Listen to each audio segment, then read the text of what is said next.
In the average Kenyan household, domestic workers, also known as house helps, play a very important role. They help alleviate the burden of the employer by doing chores that they cannot fit into their more demanding schedules. In Kenya, nearly everyone except the very poor hires domestic help, and as it stands, almost 2 million households in Nairobi alone employ domestic workers. However, one cannot help notice the cultural stigma that surrounds domestic workers.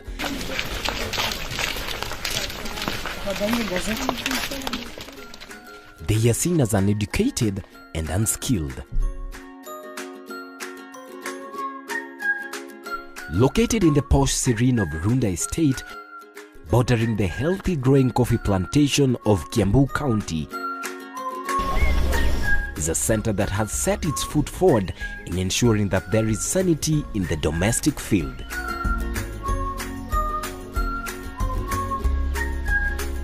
Known as Jazza Centre, a Swahili word that translates into filling a gap, the center accommodates and trains up to 100 girls in domestic work per session.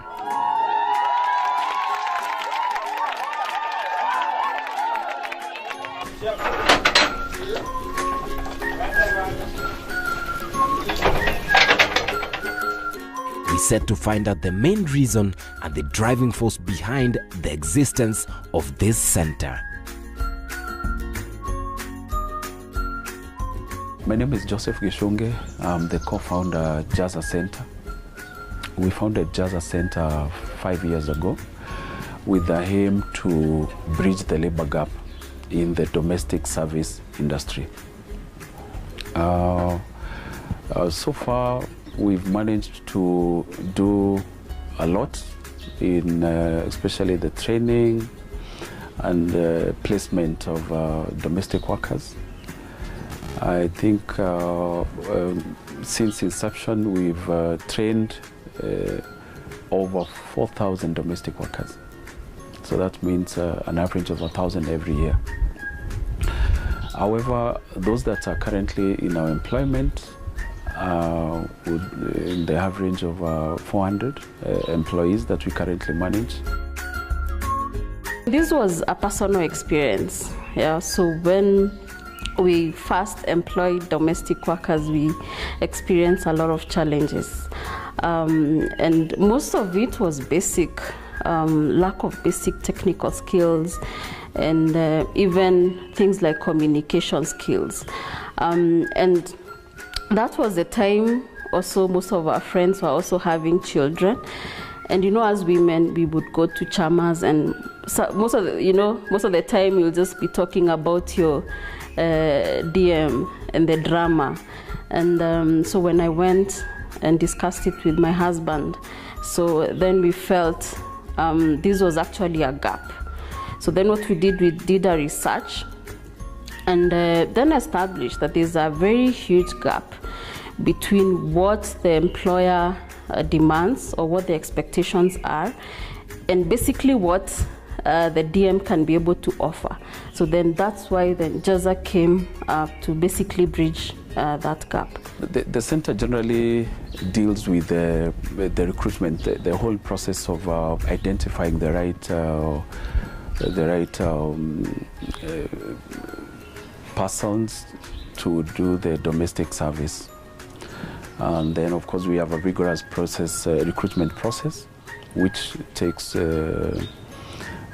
goes, to make sure that we're able to identify the right people in terms of their character, their background, their history, and all that. And so that is what the other, especially actually one of the main areas that we really wanted to focus to, because that is the challenge myself and my wife went through to realize there was a gap, and a huge gap. One cannot help notice the cultural stigma that surrounds domestic workers. He or she is not valued or viewed as a person with feelings, needs, or desires. Thus, the name of the center is a major ticker when it comes to the great purpose it serves, as Joseph explains. This was drawn from the fact that we are coming to fill trainees with knowledge and skills to be able to deliver a quality service to these people, or rather to the market. And so the Swahili word to fill, kujaza, tunawajaza that gap, because we realized actually the gap was the reason why domestic workers were not able to do their job to the satisfactory of their employees was because they lacked knowledge and skills to do that. And so we felt, yes, when we fill them with that knowledge and skills, then they will be able to deliver that. The center runs just like any other organization, with key departments that aim to ensure its smooth running and satisfaction of their customers, and largely a wholesome growth of the domestic managers.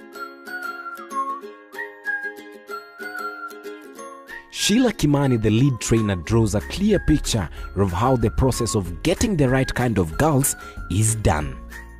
What we do is we have a very vibrant recruitment process, and we have involved the local administration in helping us to recruit these girls, because they're able to identify them, and also and they're also able to vouch that this is someone who will benefit from this program wholly.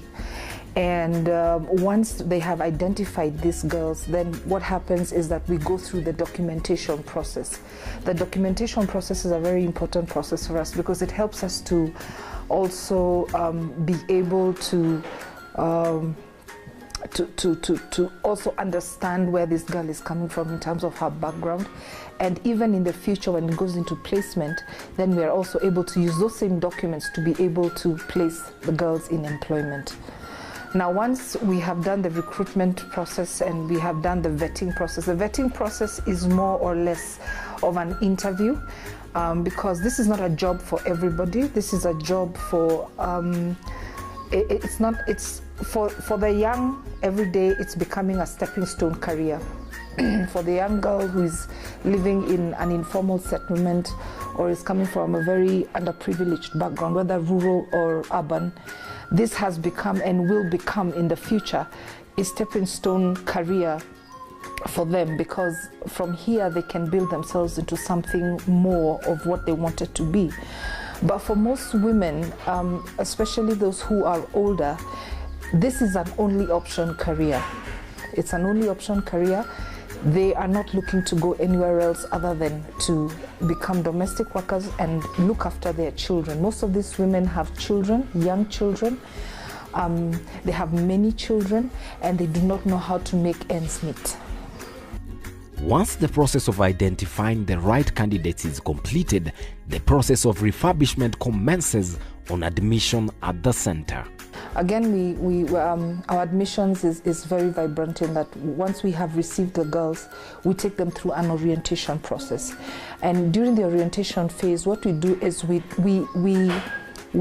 explain to them what our expectations are, but we also listen to them, especially when it comes to what their expectations are, and we're able to demystify some things, some information, and also clarify some information maybe that was not well taken in during the recruitment and the vetting process. And then they are admitted into the house, and from there we begin the scheduling for the training and the work, and the program begins. It's a 21-day program. In Jazza Centre, I do sales. I also manage the files for the domestic managers.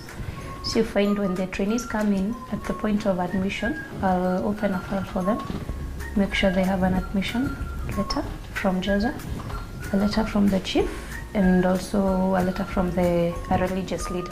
Because we do take Muslims, Christians, if we don't discriminate on religious grounds.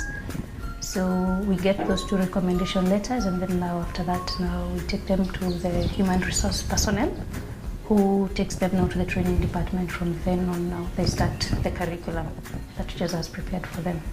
Those 2 are very important in terms of background check, because for the referees, in case of anything, we're able to contact their relatives, their friends. In terms of the letter from the chief, at least we're able to have someone from, a legal person who tells us about the reputation of that person when they are back in their home. The girls are trained in different areas of domestic work. The key tasks for the trainer are to enhance awareness of the basic minimum provisions of the law. And what that does is that it tells them what their rights are, and it tells them what the working conditions should be ideally. The second thing is that we create knowledge of the social protection mechanisms. When I talk about social protection mechanisms, I'm talking about NHIF, I'm talking about NSSF, I'm talking about them having a union if they would like to join a union, and things like that. And then we educate the domestic manager or the domestic worker about safety and health at work.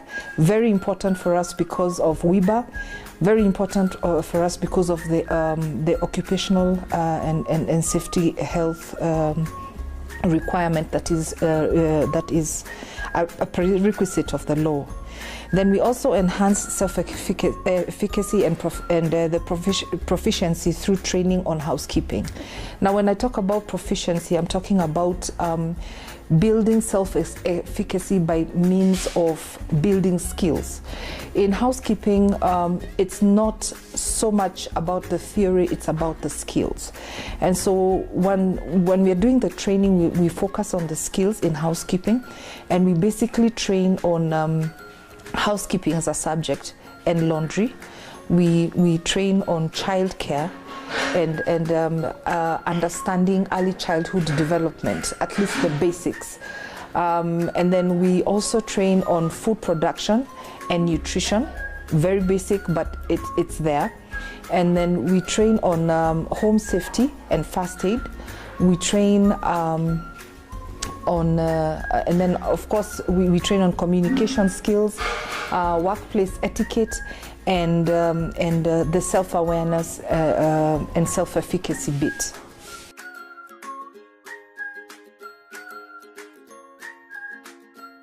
The first thing that I do is to go through my manuals here, and after the manuals, the next step is we go to the practicals.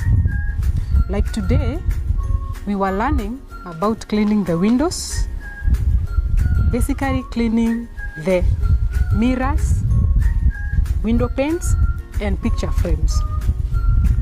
Okay, we were learning using 2 methods. One is the old method of using soap, water, and polishing with the newspaper, which is very convenient for every home. And we were also using another method of using readily made detergent for cleaning the windows, called the window or the glass polisher. I basically come down to their level, and we learn on one basis. I identify my strong pupils or my strong trainees, and I identify the slow learners. With the slow learners, I usually come back to them and I work with them on a friendly basis, whereby I've opened an avenue whereby they can contact me and ask any question on any topic concerning housekeeping and laundry.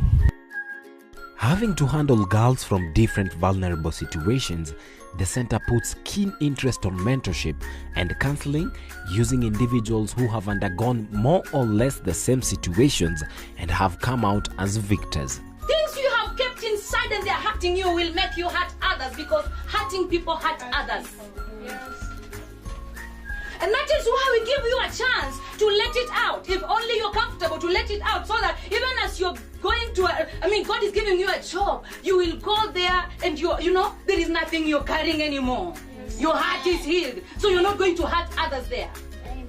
God is so specific. Some of us, let me tell you, I was talking about the things we've gone through. And even if I said, okay, who is willing to stand and share, you cannot, because to you it is shameful. But let me tell you something. That misery is your ministry. That misery is your ministry. Amen. Someone is here and maybe one time you were defiled. I don't think you can sit back and look at another girl being defiled because, wait a minute, no, I will stand and say no to this. That is your ministry. The reason I'm here today and doing what I'm doing with a passion is because of the misery that has become a ministry. Amen.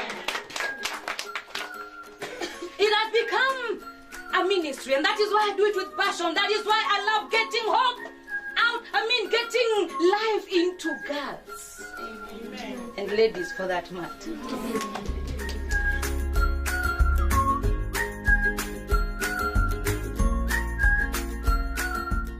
We are role models, all of us. All of us as trainers, we understand that the key aspect of our training is actually in leading by example. So all of us are role models, and we have taken it upon ourselves, and especially for me as a person, to mentor these girls and to mentor these women by way of talking to them. Mainly when I have my one-on-one sessions, what I want to find out about from these girls is, do they know God? And apart from the fact that they have had all these problems, where do they think God fits in their lives, and how do they feel this could be an answer to prayer for them? And usually you will be surprised that these are women who are believing, right? And these are women who understand that there is a God somewhere, and he cares for them, but they have been so damaged that they do not see how then they can be restored and how they can be rebuilt. And so my greatest task is to rebuild that confidence in God. As a trainer, Sheila has had her equal share of challenges. Is to separate myself from the issues of the women. Mainly because I am a woman myself, and sometimes it touches me, and I'm not able to separate myself sometimes from those issues. And I think also the very fact that when the women come in, and those who are very broken, I find it extremely hard to when I have to listen to the stories and to the horror things that have happened to these women, and the neglect, just the general neglect of women by our society. That for me is very, very hard. After completion of the training, profiling and matching specifically skilled domestic workers with clients is done. The process basically starts by profiling. We profile the employee, so we know where the employee can work, because there are people who are good as nannies, and every individual has a particular skill set in any employment. So there's an individual who's good at being a nanny, and there's a person who's good at being all round, can be a nanny, a housekeeper, and there's an individual who prefers just housekeeping. So after we do that, we also take the client's requirements, what kind of person they want to employ in their home, be it a nanny or a housekeeper or an all-round person. Then after that, we do matchmaking. Placement, we start by the client contacting us and then giving us their requirements via phone, or some come in person. Whether it's on phone or coming in person, there's a form that they're required to fill, where we get their requirements, what they're looking for, and then we discuss also salaries and their budgets. Then from there, we identify someone from our employee list, and then now we schedule for interviews. The client conducts interviews like 3 to 4 candidates at a minimum, and then after that, after they've chosen someone from the candidates that they've interviewed, then from there we process the employee and we process the client, and that's a placement. Human is to error. So what happens in case a client is not satisfied with the services offered by the domestic worker, or in the case of the worker falling sick? Once we do placements, let me start from there, there's what we call orientation. So you'll be introduced to your account manager, and your account manager will come and do orientation. Orientation entails the account manager will come to your home with your new placement, and then they'll do like an overhaul of how you want things done in the house on the ground. So you'll have a discussion of how maybe you like your things done in your home, how your housekeeping is done, how you like your kids looked after, such things. Then from there, the account manager, in case of any issues, like maybe you want supervision, on the ground supervision, which is done regularly on a monthly basis, you're in contact directly with your account manager. So in case there are any issues, you contact your account manager, and then your account manager, also the account manager reports to me. So in case there are any issues, we solve them with the account manager and the client or the employee. To bring the kind of impact this center has had on the life